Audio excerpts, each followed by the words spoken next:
waxaan ku jihaysanahay duulaankeennu sidii horeba maaragtay u socotay gulufyada ka dhanka ah kooxahan khawaarijta ah hadda waxaan ku jihaysanahay degmada Xarar Dheere hadduu Ilaahay u dalo ogolaado iyo deegaamada ku xeeran insha Allah taala in badan waxaan u maleynayaa in la sugayay hadduu Ilaahay yiraahdo waxaan rajaynaynaa insha Allah taala dhaqaaqa ugu horeeyo inaan maaragtay aan hore u galno hadduu Ilaahay yiraahdo oo furinta aan ka sii xaadirno meeshan ka sii socdaalno ma aha inaan ugu sawir galno anagana waxaan rajaynaynaa insha Allah taala sida sharafta badan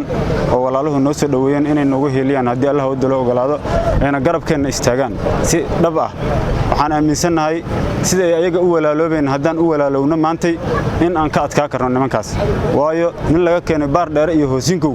oo luqadiisaba aanan garanin hermudug aysan garanin waayo waxa meesha jooga insha Allah taala waxaan rajaynaynaa inaan ka guuleysan doono hadduu Ilaahay yiraahdo dhulkan ma lahan waxa hal wada ayaa u furan wadada u furan oo kaliya waxay tahay in ay soo dhiibaan wada kale ma jirto meel ay ku baxaan ma lahan in ay soo dhiibaan u furan insha Allah taala waana mahadsantiin dhamaantiin saxaafadda iyo dhamaan insha Allah taala si sharafta badan